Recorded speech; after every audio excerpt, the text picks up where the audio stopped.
येथे उपस्थित माझे सर्व मित्र मैत्रिणींनो, सर्वांना माझा नमस्कार. माझे नाव अंजली बालाजी कदम, इयत्ता 9वी.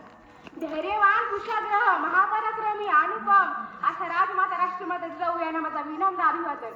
आज शेकडो वर्षानंतरही राजमाता जिजाऊ यांचे नाव आपल्या ओठावरचे आहे. जय जिजाऊ हे शब्द विचारताच आपल्या मनामध्ये प्रचंड ऊर्जा निर्माण होते. महाराष्ट्राच्या मातीत असं कोणीही नसेल की ज्यांना जिजाऊविषयी माहिती नसेल. अरे एवढंच नाही तर महाराष्ट्राच्या दऱ्याखुऱ्यात मातीच्या कणाकणात आणि प्रत्येकाच्या मनात एकच नाव कोरलेलं आहे आणि ते नाव म्हणजे राजमाता राष्ट्रमाता जिजाऊ. आज 12 जानेवारी राजमाता जिजाऊ यांची जयंती. राजमाता जिजाऊ यांचा जन्म 12 जानेवारी 1518 रोजी बुलढाणा जिल्ह्यातील सिंदखेड राजा या गावी झाला. त्यांच्या वडिलांचे नाव लक्ष्मीराव जाधव व आईचे नाव म्हाळसाबाई असे होते. लहान वयात जिजाऊंना तलवारबाजी, घोडेस्वारी, तंत्र, युद्ध याचे शिक्षण मिळाले होते. जिजाऊंचा विवाह डिसेंबर 1605 रोजी वेरूळचे शहाजीराजे भोसले यांच्या सोबत झाला. दोन्ही घराणे, नेतृत्व, संस्कार आपोआपच झालेले. ही परिस्थिती पाहून त्यातून घडलेले खंबीर नेतृत्व म्हणजे जिजाऊ.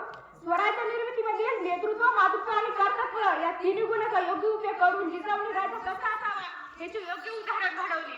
आई म्हणजे काय तर आई म्हणजे प्रेम, आपुलकी, प्रेरणा, जिद्द, संयम आणि एक स्त्री जेवढी प्रेम तेवढीच ती कणखरपणा असते. आणि या सर्वांचं योग्य उदाहरण म्हणलं तर स्वराज्याच्या जननी राजमाता राष्ट्रमाता जिजाऊ. आणि एका वाघाला जन्म दिला, एका वाघिणीच्याच काहीच पाहिजे.